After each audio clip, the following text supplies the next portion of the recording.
triggered a very important thought. It's not just the economics and the power structure which is stuck in that world. If you look at the sophistication of the work, is also stuck in that world. So deal making is really sophisticated. Yeah. The financial models, the energy that goes into it, etc. And then you flip over to the operations side, and you and I know that the industry currently has what? A 50% failure rate of their CEOs. Yeah. So at the highest point of leverage in the operations, which is a CEO, a half of them have failed by the 18-month mark in a world where you wanted to hold the asset for 42 months.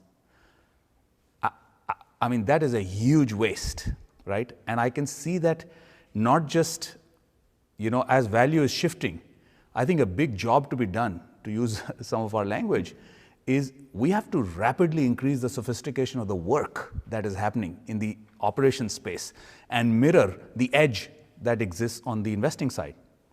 No? Yeah, yeah. Again, I think you're exactly right on the thing. And I reflect back on my initial conversation with Steve Schwarzman.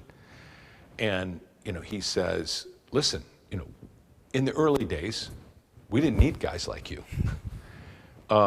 And because we could buy the assets cheap, we could work our magic, and we would look for an opportunity to trade it, and we did well. Yeah. And we created a lot of value, and that's true. But in a world of full-priced assets, you have to get two things right. Number one, you have to buy the right asset. But number two, you have to pick the right people to run it. Right.